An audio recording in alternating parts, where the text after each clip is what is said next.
little bites in the heart of an ancient city, where the scent of jasmine mingled with the earthy aroma of old stone, lived Omar's home. A modest apartment in a building that had seen generations come and go was usually a sanctuary of peace. Omar, a young man devoted to his studies and his faith, found solace in the quiet rhythm of his days. He prayed 5 times a day, recited verses from the Quran, and strived to live a life pleasing to Allah. Yet, lately, an unsettling disquiet had begun to gnaw at the edges of his serene existence. It started subtly, almost a faint, acrid smell, like burnt sugar mixed with something metallic, would occasionally waft through his apartment only to vanish as quickly as it appeared. He'd dismiss it as a neighbor's cooking, or perhaps a lingering scent from the old pipes. Then came the sounds. A soft, almost imperceptible scratching behind the walls. A rustle in the corner of his eye that was never there when he turned his head. Objects, small and insignificant, would go missing from their usual spots, only to reappear hours later in plain sight, as if mocking his forgetfulness. His prayer beads, a gift from his grandmother, once vanished for an entire day, causing him a pang of anxiety before he found them neatly placed on his pillow, a place he was certain he hadn't left them. Omar, a pragmatic soul, initially attributed these occurrences to stress from his upcoming exams, or simply an overactive imagination. He'd increase his recitation of Ayat al-Kursi before bed, seeking refuge in Allah from any whispers of shaitan. For a while it seemed to work. The strange occurrences would subside, allowing him a few nights of undisturbed sleep. But then they would return, each time a little bolder, a little more insistent. The scratching became more distinct, like tiny claws dragging across wood. The smell lingered longer, a cloying sweetness that made his stomach churn. And the feeling of being watched, once a fleeting sensation, now felt like a constant, oppressive weight on his shoulders, even in the brightest hours of the day. He tried talking to his elderly neighbor, Abdullah, a woman known for her wisdom and deep faith. She listened patiently. Her eyes, though clouded with age, held a knowing glint. "My son," she said, a voice raspy, "the unseen world is vast, and sometimes its inhabitants brush against ours. Keep your prayers, strengthen your faith, and seek refuge in Allah. He is the best protector." Her words, while comforting, also confirmed Omar's growing unease.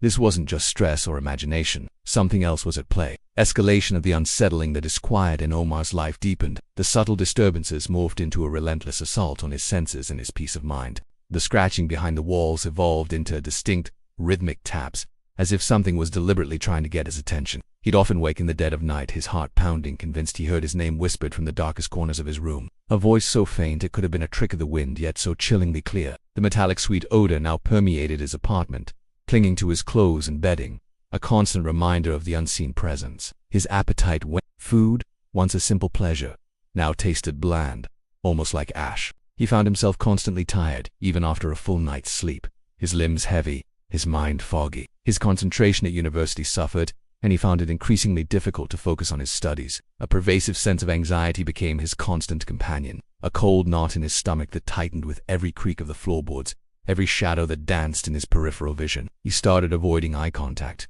fearing that the weariness in his own eyes would betray the silent battle he was fighting. One evening, as he prepared for Maghrib prayer, he felt a distinct, icy touch on his ankle. He recoiled, stumbling backward, his heart leaping into his throat. There was nothing there. The air in the room, however, had grown noticeably colder, a sharp contrast to the warm evening breeze wafting through his open window. He quickly recited the Athan, his voice trembling slightly, and began his prayer, seeking solace and protection. During his prostration, he felt a light pressure on his back, as if something was leaning on him. He quickly finished his prayer, sweat beading on his forehead, and turned around. The room was empty, but the oppressive weight in the air was palpable. He confided in his closest friend, Tariq, a jovial and rational young man. Tariq, initially skeptical, tried to offer logical explanations: old building noises, a gas leak, sleep deprivation. But as Omar recounted the increasingly bizarre incidents, Tariq's joviality gave way to a quiet concern. He suggested Omar visit a doctor,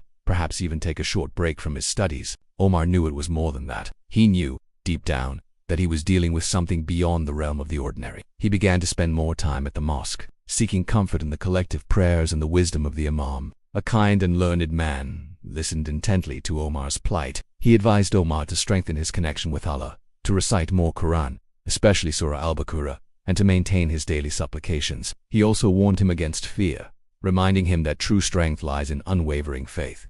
Despite his efforts, the entity seemed to grow bolder. He would find small, inexplicable marks on his skin, tiny, almost invisible pinpricks like insect bites, but without any itching or redness. He'd dismissed them as accidental scratches, but their recurring nature, always appearing in new places, began to unnerve him. He started to feel a subtle drain on his energy, a constant fatigue that no amount of rest could alleviate. It was as if something was slowly The little bites were becoming more literal, though not in a way that left physical wounds, but rather a slow, insidious erosion of his will. The revelation of the threat, the turning point, came during a restless night. Omar had been struggling to sleep, the pervasive chill in his room and the faint, unsettling whispers keeping him awake. He decided to get up and pray Qiyam al-Layl, seeking solace and strength in the quiet hours before dawn. As he prostrated, a wave of profound weakness washed over him, unlike anything he had experienced before. It felt as if something was physically pressing down on him, trying to crush his spirit. He struggled to complete his prayer, his mind clouded with a sudden,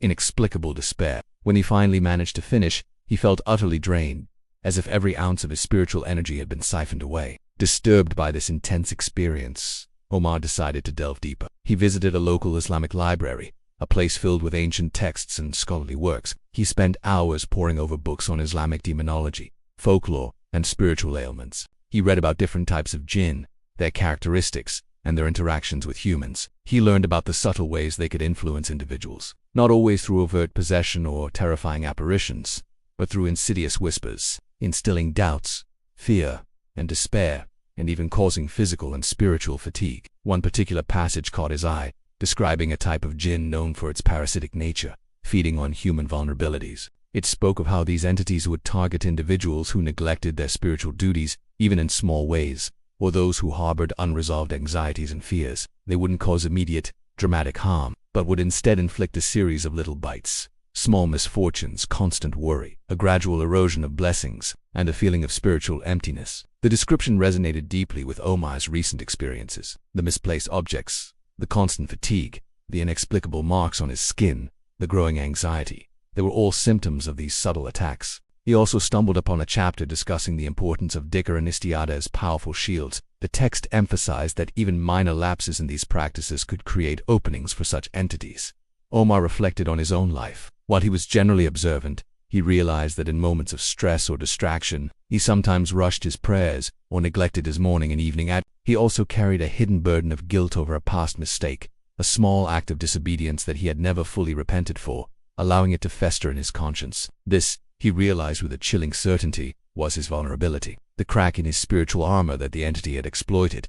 The realization was both terrifying and empowering. He wasn't going mad, nor was he simply stressed. He was under attack, but it was an attack he could fight, not with physical strength, but with spiritual resolve. The entity wasn't a monstrous beast, but a cunning, insidious parasite, slowly consuming his well-being one little bite at a time. And now, he knew its nature, and he knew the weapons he needed to wield against it. Rise in action and confrontation. Armed with this newfound understanding, Omar resolved to fight back. His approach was not one of fear, but of unwavering faith and renewed commitment. He meticulously began to fortify his spiritual defenses. He started each day with the morning adhkar, reciting them with full presence of mind and heart, seeking Allah's protection from all evil. He made sure to perform all his prayers on time, with utmost devotion, lingering in prostration, pouring out his heart to his Creator. He began reciting Surah Al-Baqarah daily, its powerful verses echoing through his apartment, a spiritual shield against the unseen. He sought forgiveness for his past transgression, making sincere tawbah and resolving never to repeat it. He also increased his sadaqah, believing in its power to ward off calamities and bring blessings.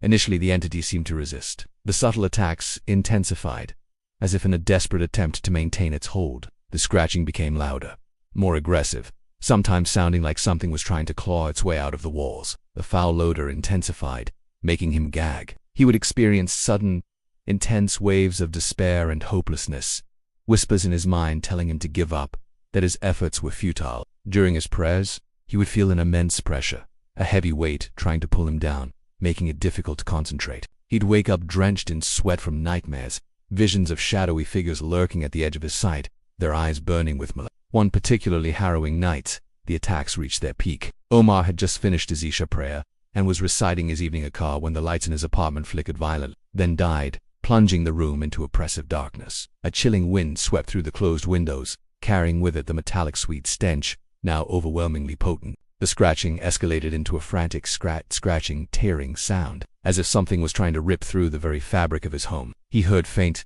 guttural growls emanating from the corners of the room, and the oppressive weight on his chest became almost unbearable making it difficult to breathe. He felt a cold, unseen presence drawing closer, its malevolent intent palpable. Fear, raw and primal, threatened to consume him. But then, a flicker of defiance ignited within him. He remembered Abdullah's words, the Imam's advice, and the strength he had found in his research. He would not succumb. He closed his eyes, took a deep breath, and began to recite Ayat al-Kursi, his voice trembling at first, but growing stronger with each word. He focused on the meaning, on the absolute power and majesty of Allah, and the utter insignificance of any created being before him. As he recited, the growls faltered, the scratching sounds began to recede, replaced by faint whimpers. The oppressive weight on his chest lessened, and the chilling wind seemed to dissipate. He continued, his voice now clear and resonant, filling the room with the divine words. He felt a warmth spread through his body, a sense of peace and tranquility replacing the fear. He recited Surah Al-Ikhlas, Al-Falaq and Anas, seeking refuge in Allah from all evil, seen and unseen. He felt the presence recoil, a palpable sense of defeat emanating from it. He opened his eyes. The room was still dark, but the air felt lighter, cleaner, the stench was gone. The silence that followed was not the oppressive silence of dread, but the peaceful silence of a battle won. He knew the entity had retreated, defeated by the strength of his faith and his unwavering reliance on Allah. It was not a physical victory, but a profound spiritual triumph. Resolution and lingering echoes the following morning. Omar awoke to the gentle rays of the sun filtering through his window. The apartment felt different, lighter, as if a heavy shroud had been lifted. The air was fresh, devoid of the cloying sweetness that had plagued him for weeks. He performed his Fajr prayer with a renewed sense of serenity, his heart filled with gratitude. The physical fatigue that had weighed him down was gone, replaced by a vibrant energy. The tiny pinpricks on his skin had vanished, leaving no trace. Life slowly returned to a semblance of normalcy. The strange occurrences ceased entirely. No more scratching, no more whispers, no more misplaced objects. Omar excelled in his exams, his concentration sharper than ever. He continued his daily spiritual practices with unwavering dedication, understanding now, more than ever, their profound importance. He became more mindful of his actions, his words, and his intentions, knowing that even the smallest deviation could create an opening for unseen adversaries. Yet, the experience left an indelible mark on Omar. He was no longer the same pragmatic young man who had dismissed the unseen. He carried a heightened awareness of the spiritual realm, a quiet understanding that the world was far more complex than what met the eye. He saw the subtle blessings in his life with greater clarity, and he recognized the insidious nature of even the smallest sins. He understood that the battle against evil was not always fought with swords and shields, but often with faith, perseverance, and a steadfast heart. Sometimes, in the quiet of the night, a faint, almost imperceptible chill would pass through his room, a fleeting whisper on the edge of hearing. It was a reminder, not of fear, but of vigilance. He knew the entity wasn't truly gone. It had merely retreated, waiting for a moment of weakness, a lapse in his remembrance of Allah. The little bites had stopped, but the spiritual war was ongoing, and Omar, now a seasoned warrior of faith, was ready. He had learned that true protection lay not in the absence of evil, but in the unwavering strength of one's connection to the divine, a shield against all that seeks to diminish the human spirit, one little bite at a time.